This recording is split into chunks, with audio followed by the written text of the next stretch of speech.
Manisha case को लेकर अब आया है एक बड़ा अपडेट। जी हाँ, इस बार अपडेट सामने लाया है उस प्ले स्कूल के डायरेक्टर ने जहां मनीषा बच्चों को पढ़ाने जाया करती थी। डायरेक्टर ने खुलकर बताया कि मनीषा का बर्ताव हमेशा सीधा और सरल था, लेकिन जिस दिन यह पूरी घटना हुई उस दिन उसके हाव भाव थोड़े बदले हुए थे और यही बात अब शक को और गहरा कर रही है। इसके साथ ही कॉलेज की सीसीटीवी फुटेज में भी एक ऐसा चौंकाने वाला क्लिप सामने आया है जिसे देखकर हर कोई हैरान है। इस फुटेज ने पूरे मामले को एक बिल्कुल अलग मोड़ पर ला खड़ा किया है। अब सवाल यही है कि आखिर उस दिन सीसीटीवी कैमरे ने ऐसा क्या कैद किया और डायरेक्टर ने क्यों कहा कि मनीषा का बिहेवियर पहले से अलग लग रहा था। तो चलिए वीडियो में आगे बढ़ते हैं और जानते हैं कि आखिर स्कूल के डायरेक्टर ने क्या क्या बताया और सीसीटीवी फुटेज में ऐसा क्या देखा गया जिसने इस पूरे केस को एक नए मोड़ पर लाकर खड़ा कर दिया। हरियाणा के भिवानी जिले की रहने वाली मनीषा उम्र में केवल 19 साल की थी, लेकिन इतनी कम उम्र में ही उसने यह सोच लिया था कि वह अपने परिवार की आर्थिक मदद करेगी और साथ ही साथ अपनी पढ़ाई भी जारी रखेगी। जब मनीषा ने 12वीं क्लास पास की थी तो उसने साइंस स्ट्रीम चुनी थी और उसमें उसके 85% अंक आए थे। इतनी अच्छी मेहनत करने के बाद मनीषा का सपना था कि वह आगे नर्सिंग कॉलेज में दाखिला ले और एक दिन नर्स बने, लेकिन घर की हालत ऐसी नहीं थी कि परिवार तुरंत उसका एडमिशन करवा सके। इसी वजह से मनीषा ने यह ठान लिया कि वह नौकरी भी करेगी और अपनी पढ़ाई भी साथ साथ करेगी। इसी बीच जुलाई के महीने में मनीषा ने एक प्ले स्कूल में नौकरी के लिए बात की। यह स्कूल किड्स केयर सीएसी बाल विद्यालय के नाम से जाना जाता है। 3 जुलाई को मनीषा ने यहाँ पर जॉब के लिए संपर्क किया और 4 जुलाई को वह इंटरव्यू देने के लिए स्कूल पहुंची। स्कूल के संचालक की ओर से जब मनीषा से सवाल पूछे गए तो उसने बड़े आत्मविश्वास के साथ सभी सवालों के जवाब दिए। इतना ही नहीं, मनीषा का एक डेमो क्लास भी लिया गया और उसके बाद स्कूल प्रबंधन ने उसे वहां पर नौकरी दे दी। यहाँ पर करीब 100 बच्चे पढ़ते थे और उनके लिए पहले से 4 महिला अध्यापिकाएं थीं। मनीषा 5वीं अध्यापिका बनी। जब उसने ज्वाइनिंग की तो उसने खुद यह बताया था कि घर की स्थिति काफी कमजोर है, लेकिन वह आगे पढ़ना चाहती है और इसी वजह से उसने यह नौकरी करने का फैसला लिया ताकि नौकरी से मिलने वाली तनख्वाह से वह नर्सिंग कॉलेज में एडमिशन ले सके। 11 अगस्त का दिन था। मनीषा रोज की तरह सुबह उठी, तैयार हुई और प्ले स्कूल चली गई। वहाँ उसने हमेशा की तरह छोटे छोटे बच्चों को पढ़ाया, खेल खिलाया और सब कुछ सामान्य था। स्कूल का माहौल भी सामान्य था, लेकिन उसके बाद की कहानी ने सबको झकझोर कर रख दिया। दरअसल रोज की तरह जब प्ले स्कूल की छुट्टी हुई तो सबको यही लगा कि वह सीधा घर जाएगी, लेकिन इस दिन उसने फैसला किया कि छुट्टी के बाद वह सिंघानी के आइडियल नर्सिंग कॉलेज जाएगी ताकि बीएसएससी नर्सिंग का फॉर्म भर सके। यही उसका सपना था कि आगे चलकर नर्सिंग ऑफिसर बने और इसीलिए वह कॉलेज जाने के लिए निकली। लेकिन दोस्तों, परिवार वालों ने बताया कि वह आम दिनों में जब भी स्कूल से घर लौटती थी तो ठीक टाइम पर लौटती थी, कभी भी लेट नहीं होती थी, हमेशा समय पर निकलती थी, समय पर घर पहुंच जाती थी और यही वजह थी कि उसके माता पिता को उसकी आदत पर पूरा भरोसा था। वह कभी भी देर नहीं करती थी। लेकिन 11 अगस्त वाले दिन वह स्कूल से घर निकलने में करीब आधा घंटा लेट हो गई। यह बात बाद में स्कूल के संचालक ने भी बताई। स्कूल के मालिक ने साफ कहा कि मनीषा का व्यवहार बहुत अच्छा था। वह बहुत शांत स्वभाव की थी, कभी किसी से उलझती नहीं थी, बच्चों से लेकर स्टाफ तक सबके साथ अच्छा व्यवहार करती थी और हमेशा समय पर घर चली जाती थी। लेकिन जिस दिन यह सब हुआ उस दिन वह करीब आधा घंटा देर से स्कूल से निकली थी और यही आधा घंटा शायद पूरी कहानी बदल गया। घर वालों को जब शाम तक मनीषा के न आने का पता चला तो सब परेशान होने लगे। पिता बार बार दरवाजे पर जाकर देख रहे थे कि उनकी बेटी आ रही है या नहीं, लेकिन बेटी नहीं लौटी। फिर अचानक शाम 6:26 पर पिता के मोबाइल पर एक कॉल आता है। वह कॉल सिर्फ 10 सेकंड के लिए बजता है और फिर कट हो जाता है। उसके बाद जब पिता उस नंबर पर कॉल बैक करते हैं तो फोन स्विच ऑफ मिलता है। यहीं से पिता का दिल जोर जोर से धड़कने लगता है। उन्हें समझ आ जाता है कि कुछ गड़बड़ है। तुरंत वह सिंघानी के नर्सिंग कॉलेज पहुंचते हैं। गार्ड से पूछते हैं कि क्या मेरी बेटी यहाँ आई थी, लेकिन गार्ड का कहना था कि यहाँ तो ऐसी कोई लड़की आई ही नहीं थी। पिता ने गार्ड से कहा कि सीसीटीवी फुटेज दिखा दो ताकि साफ हो जाए, लेकिन गार्ड ने यह कहकर मना कर दिया कि स्टाफ मौजूद नहीं है, इसीलिए फुटेज नहीं दिखाई जा सकती। पिता मजबूरी में 112 नंबर डायल करते हैं। पुलिस आती है लेकिन सिर्फ औपचारिक सवाल जवाब करके चली जाती है। पिता की बेचैनी बढ़ती जाती है और रात 9 बजे वह थाने पहुंचते हैं। वहां पूरी बात बताते हैं, लेकिन पुलिस की लापरवाही देखिए। पुलिस उनसे पहला सवाल यही पूछती है कि तुम्हारी बेटी की उम्र कितनी है। पिता कहते हैं 19 साल। पुलिस कहती है कि 19 साल की लड़की बालिग है, किसी के साथ घूमने चली गई होगी, किसी के साथ भाग गई होगी। 24 घंटे इंतजार करो, वह खुद लौट आएगी। सोचिए दोस्तों, जिस पिता की बेटी घर नहीं लौटी थी उससे पुलिस यह कह रही थी कि बेटी किसी के साथ पिकनिक मनाने गई होगी, भाग गई होगी। पिता रोते हुए कहते रहे कि मेरी बेटी ऐसा नहीं कर सकती, लेकिन पुलिस ने उनकी एक ना सुनी और एफआईआर तक दर्ज नहीं की। अब परिवार और परेशान हो गया। गांव वाले भी इकट्ठा होने लगे। सब जगह खोजबीन की गई, लेकिन मनीषा कहीं नहीं मिली। पिता फिर से थाने जाते हैं, बार बार गुहार लगाते हैं, तब जाकर रिपोर्ट दर्ज होती है, लेकिन तब तक काफी देर हो चुकी थी। इस बीच गांव वाले भी खुलकर परिवार का साथ देने लगे। हर कोई यही कह रहा था कि लड़की बहुत सीधी सादी थी, किसी से दुश्मनी नहीं थी, सबके साथ हंस बोलकर रहती थी। ऐसे में अचानक उसका इस तरह से गायब हो जाना किसी बड़ी साजिश की तरफ इशारा करता है। गांव वालों ने बताया कि उन्होंने सुना था कि आसपास के इलाके में कुछ लोग अजीब तरह से घूमते थे, कुछ गाड़ियां आती जाती थीं, लेकिन कभी किसी ने ध्यान नहीं दिया। अब जब मनीषा नहीं मिली तो लोगों ने उन बातों को जोड़ना शुरू किया और सबको शक हुआ कि मामला उतना आसान नहीं है। परिवार की बेचैनी लगातार बढ़ रही थी और रात के अंधेरे में पिता, माँ, भाई बहन सब खेत खलिहान गली मोहल्ला हर जगह उसकी तलाश में निकल पड़े, लेकिन कहीं कोई सुराग नहीं मिला। इधर पुलिस का रवैया अभी भी ढीला था। उनका कहना था कि लड़की खुद चली जाएगी। इस तरह के मामले रोज आते हैं और ज्यादातर लड़कियां घर लौट आती हैं, लेकिन पिता का कहना था कि मेरी बेटी बिल्कुल भी ऐसी नहीं है।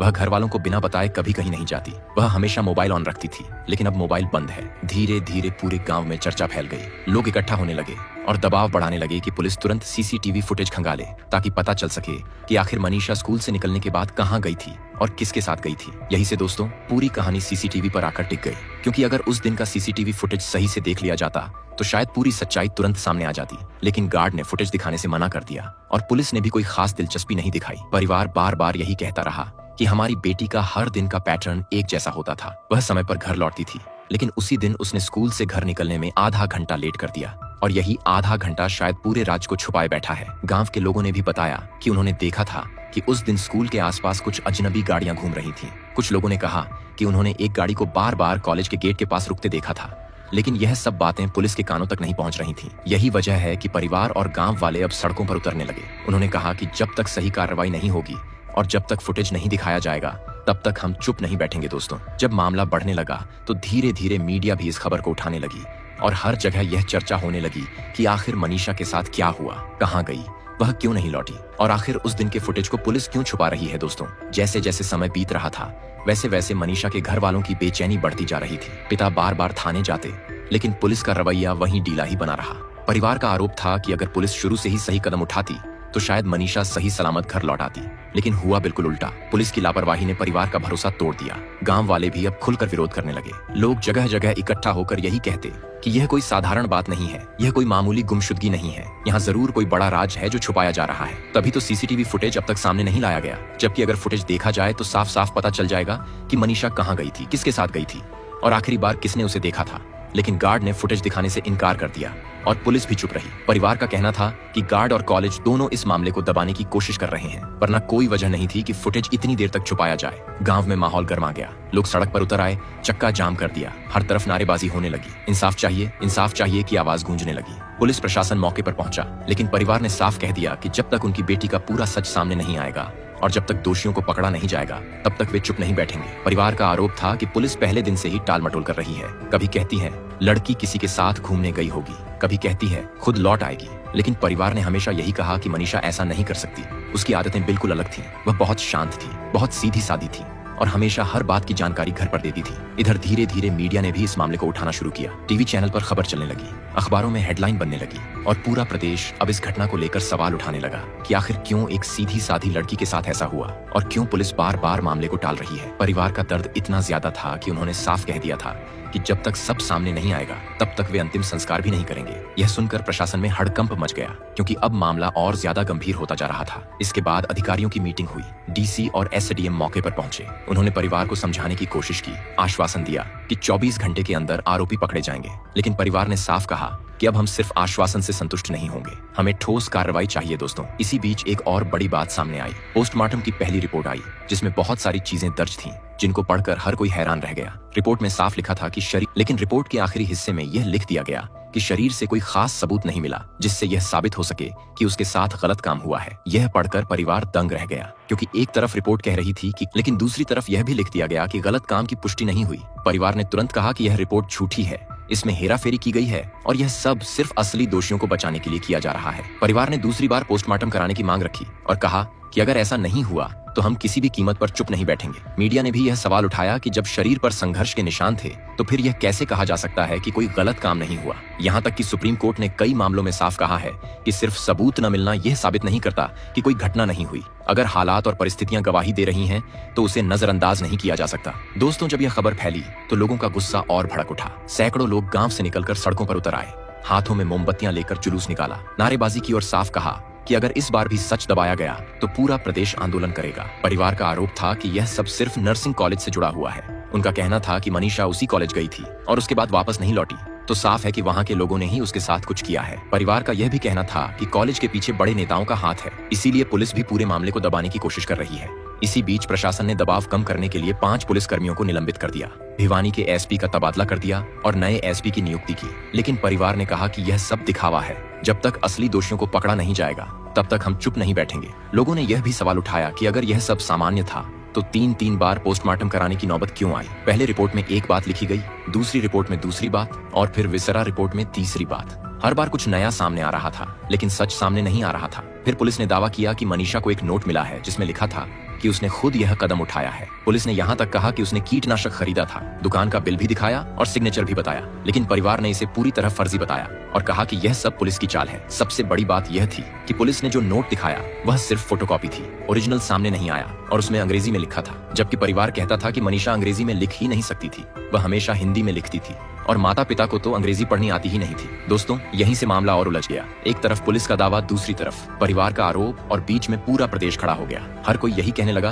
कि अब यह मामला सिर्फ एक बच्ची के साथ हुई घटना का नहीं है, बल्कि अब यह इंसाफ और सच का सवाल है। इसी बीच हरियाणा के बड़े नेता मोहनलाल बड़ोली का बयान आया, जिसमें उन्होंने कहा कि आरोपी पकड़े जा चुके हैं। यह सुनते ही पूरे प्रदेश में चर्चा होने लगी। लोग कहने लगे कि अगर आरोपी सच में पकड़े गए हैं तो फिर पुलिस क्यों नहीं बता रही, पुलिस क्यों चुप है, चेहरा क्यों नहीं दिखा रही, नाम क्यों नहीं बता रही। दोस्तों, यहाँ से एक बड़ा सवाल खड़ा हो गया कि क्या पुलिस किसी बड़े चेहरे को बचा रही है?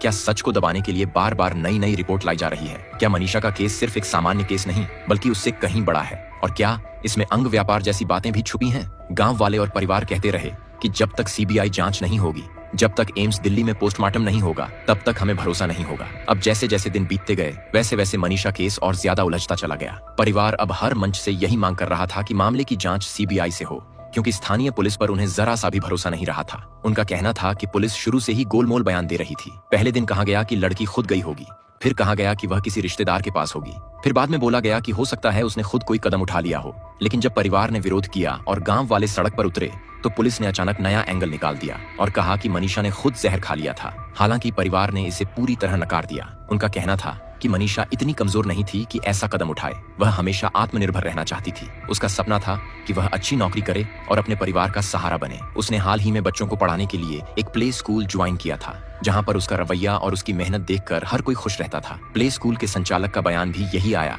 कि मनीषा हमेशा वक्त पर आती थी, बच्चों को पूरे मन से पढ़ाती थी और उसकी हंसी पूरे स्कूल में गूंजती थी। लेकिन घटना वाले दिन वह आधे घंटे देर से निकली थी और यह पहली बार हुआ था। इसके बाद उसका मूड भी थोड़ा बदला बदला सा लग रहा था, जैसे कोई बोझ हो। मन में संचालक ने कहा कि उन्होंने कभी सोचा भी नहीं था कि वही मनीषा अगले ही दिन इस हाल में मिलेगी। दोस्तों, यह आधे घंटे की देरी अब इस केस की सबसे बड़ी कड़ी बन गई है, क्योंकि सवाल यही है कि आखिर उस दिन वह कहाँ रुकी, किससे मिली और किस वजह से देर हुई। यही आधा घंटा पूरा सच खोल सकता है, लेकिन पुलिस इस हिस्से को कभी गंभीरता से नहीं दिखा रही। अब आते हैं सीसीटीवी फुटेज पर। दोस्तों, कॉलेज के गेट पर लगे कैमरों में साफ दिखाई दे रहा था कि मनीषा सुबह 9 बजे के करीब अंदर जाती है, लेकिन उसके बाद की फुटेज पुलिस ने कभी सार्वजनिक नहीं की। परिवार का कहना था कि अगर वह 9 बजे गई तो बाहर कब आई, किसके साथ आई, यह भी तो दिखाना चाहिए। लेकिन पुलिस सिर्फ एक छोटा क्लिप दिखाती है और बाकी छुपा लेती है। गार्ड का बयान भी बहुत उलझन भरा था। पहले दिन उसने कहा कि मनीषा अकेले अंदर गई थी, लेकिन 2 दिन बाद उसने बयान बदल दिया और बोला कि शायद वह किसी लड़की के साथ गई थी। तीसरे दिन बोला कि याद नहीं किसके साथ गई थी। यानी गार्ड बार बार बयान बदल रहा था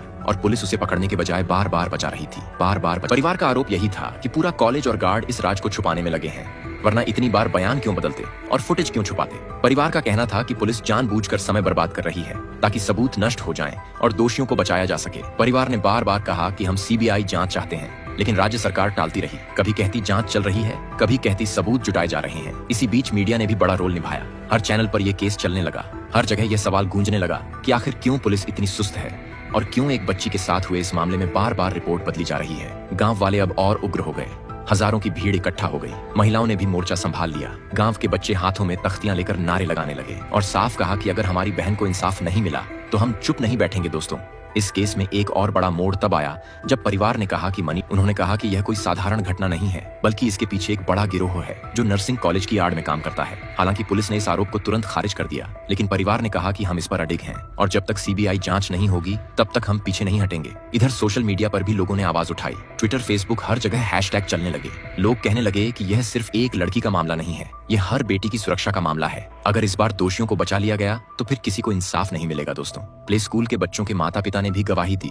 उन्होंने कहा कि मनीषा बहुत ही सच्ची और मेहनती लड़की थी, जो हर बच्चे को अपनी तरह मानती थी और उसके अंदर जरा सा भी डरपोकपन नहीं था। वह हमेशा हंसती रहती थी और अगर कभी देर होती तो तुरंत फोन करके बता देती थी, लेकिन उस दिन उसने फोन भी नहीं किया और यही सबसे बड़ी हैरानी की बात थी। धीरे धीरे यह केस राजनीति में भी गूंजने लगा। विपक्षी पार्टियों ने सरकार पर हमला बोला, कहा कि सरकार अपने कॉलेज और अपने नेताओं को बचाने के लिए एक मासूम बच्ची की आवाज दबा रही है और अगर जल्द ही सीबीआई जांच नहीं हुई तो पूरा राज्य आंदोलन करेगा। परिवार का संघर्ष अब और तेज हो गया था। मनीषा की माँ हर रोज दरवाजे पर बैठकर बस यही कहती थी कि मेरी बेटी ने किसी का क्या बिगाड़ा था, वह तो बस मेहनत करके हमें खुश रखना चाहती थी। लेकिन उसके सपनों को कुचल दिया गया। परिवार ने कहा कि जब तक दोषियों को सख्त सजा नहीं मिलेगी तब तक हम चैन से नहीं बैठेंगे। गांव वाले भी अब पूरी तरह एकजुट हो गए थे। हजारों लोग इकट्ठा होकर धरने पर बैठ गए। सड़कें जाम कर दी गईं। जगह जगह मशाल जुलूस निकाले जाने लगे। महिलाओं ने भी मोर्चा संभाल लिया। उन्होंने कहा कि अगर हमारी बेटियां सुरक्षित नहीं हैं तो हम किसी भी हद तक जा सकते हैं। छोटे छोटे बच्चे हाथों में तख्तियां लेकर नारे लगाने लगे और साफ कहने लगे कि दीदी को इंसाफ दिलाना ही होगा। दोस्तों, परिवार ने यह भी कहा कि अगर हमें इंसाफ नहीं मिला तो हम भूख हड़ताल करेंगे और दिल्ली तक मार्च निकालेंगे। उनकी मांग साफ थी कि या तो सीबीआई जांच हो या फिर मामले को हाई कोर्ट की निगरानी में चलाया जाए। अब सवाल यही था कि आखिर कब तक यह खींचतान चलेगी, कब तक परिवार को दर दर भटकना पड़ेगा और कब तक एक बेटी के सपनों को नजरअंदाज किया जाएगा। दोस्तों, इस पूरे केस में सबसे बड़ा दर्द यही है कि मनीषा जैसी मासूम, जिसने कभी किसी का बुरा नहीं किया, जिसने हमेशा बच्चों को पढ़ाया, जिसने हमेशा दूसरों की मदद की, उसे ऐसी दर्दनाक सजा क्यों मिली? उसका कसूर क्या था? उसका सपना क्यों तोड़ा गया? आज सिर्फ मनीषा का परिवार नहीं बल्कि पूरा समाज यही सवाल पूछ रहा है। हर माँ अपनी बेटी को देखकर डर रही है कि कहीं कल उसके साथ भी ऐसा कुछ न हो जाए। हर बहन अपने भाई से पूछ रही है कि आखिर बेटियां कब सुरक्षित होंगी। दोस्तों, हमें मिलकर इस आवाज को और बुलंद करना होगा, क्योंकि जब तक हम आवाज नहीं उठाएंगे तब तक ऐसे मामले दबते रहेंगे और दोषी खुलेआम घूमते रहेंगे। इसलिए आप सबसे मेरी अपील है कि इस वीडियो को ज्यादा से ज्यादा शेयर करें, इस पर कमेंट करके अपनी राय दें ताकि यह आवाज ऊपर तक पहुंचे और सरकार पर दबाव बने कि वह दोषियों को कड़ी से कड़ी सजा दे। क्योंकि दोस्तों, यह सिर्फ मनीषा का केस नहीं है, यह हर बेटी का केस है, यह हर घर की इज्जत का केस है। और अगर आज हमने चुप्पी साध ली तो कल हमारे साथ भी यही हो सकता है। तो आइए मिलकर नारा लगाएं, मनीषा को इंसाफ दो, बेटियों की सुरक्षा दो, दोषियों को सख्त सजा दो।